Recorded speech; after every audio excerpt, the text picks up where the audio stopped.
Well, let's let it roll. So welcome to this edition of the Native News Update. I'm your host for today's program, Paul Demain, on this Wednesday, August 19th.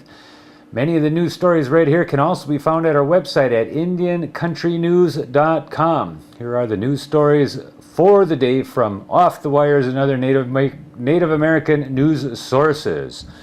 Police have seized 1,630 marijuana plants in a raid on the Warm Springs Reservation in what some tribal authorities call the latest sign of increasing drug cultivation on Indian lands. The action, which didn't result in any arrest, was the fourth such seizure at the Central Oregon Reservation since July of 2007. Authorities found 30,584 plants in the earlier busts. Warm Springs Tribal Police Chief Carmen Smith told the Oregonian that illegal growers have wormed their way into the reservation by taking girlfriends who live there, scouting remote spots, and setting up camps in remote areas where people seldom go.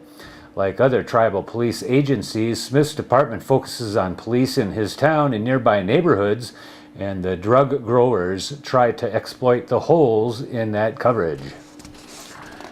All right, this is by Nate Peterson at http, the little dots / Nate Peterson, spelled PEDERSEN.com. He contributed this over a week ago, and it's sat around forgotten for a little while, but it says this: construction on a new high school site in Danville, California, unearthed the remains of 17 members of the Bay Miwok tribe. The skeletons of adults, children, and infants have not yet been dated, but are guessed to be anywhere between 250 and 2,000 years old. A law in California requires an archaeologist and a tribal representative from the tribe most likely affiliated with the remains to be present for their removal. As such, Andrew Galvin was called to the scene, who has traced his ancestry back to the Bay Miwok tribe that formerly resided in that part of California. Galvin said that while he would like the bones to be handled appropriately, there is nothing in his tribe's oral tradition prohibiting moving bones from one place to another. The skeletons will be carefully removed and reburied in an undisclosed location, according to Galvin. Archaeologists believe human bones found on a Marin County beach over the weekend are the remains of a Native American. That's by Bolinas, California.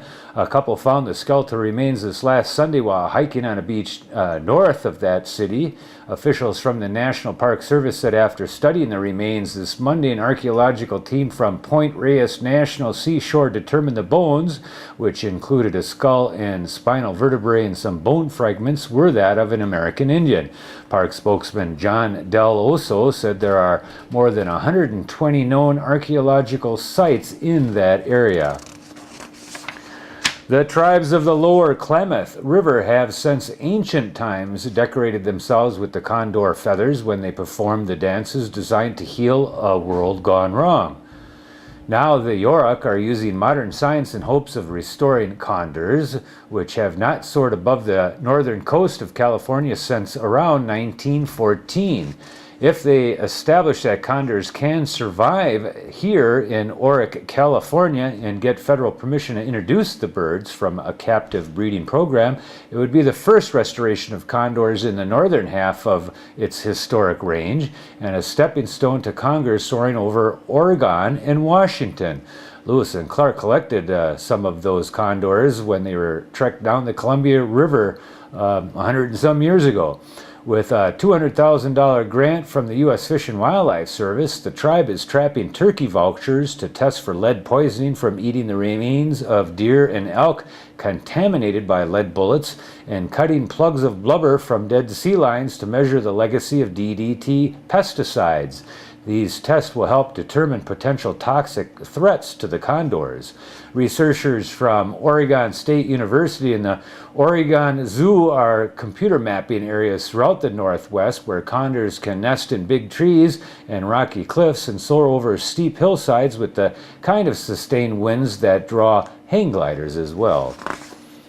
In partnership with the City of Indianapolis the Office of Mayor Gregory A. Ballard, the Pokagon Band of Potawatomi, and St. Francis Hospital, the Indiana Native American Business Association wants to welcome everybody to join in on the festivities for the first ever Native American Heritage Day Festival.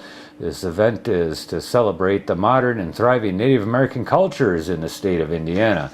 The event will take place at Garfield Park at the Bruala Family Center Saturday, August 29th this year from 10 a.m. to 7 p.m. The event is free and open to the public. Seating is limited. Lawn chairs and blankets are welcome. When Mayor Ballard was asked what he hoped the public would gain from this event, he said, "I hope the public will gain a better understanding of the contribution Native Americans have made to our city, state, and country. There is a great deal of cultural diversity between Native peoples that is often overlooked." The event will begin with a business seminar at 10 a.m. and continue until noon, beginning with a grand entry powwow. The event will feature exciting lineup, including Native American art, music, traditional games, education, and get this, Indian fry bread, and also health education right after that. The Nez Perce Tribe has a new executive director. Rebecca Miles is stepping down from her elected position on the Nez Perce Tribal Executive Committee to take over that post. Miles, a Washington State University graduate, has occupied several positions since the year 2004 on the executive committee, including chairwoman. The executive director is responsible for day-to-day management of the tribe's government based in La Puella on the Nez Perce Reservation there in Idaho. The reservation includes parts of Nez Perce, Lewis, Idaho, and Clearwater counties in north central Idaho with a total land area of some 1,195 square miles. The reservation's population is about 18,000 people. You can tune in to IndianCountryTV.com and the Native News Update, and if you don't like looking at my face talking like that, you can just turn the music up and sit back and hear the audio stream and pretend we're a radio station as well. So that's the online iPodcast segment of the Native News Update. So with that, that is the latest edition of the Native News Update. We want to thank our underwriters for helping us with this broadcast and you for joining with us again and again. We really appreciate it. You have a good day.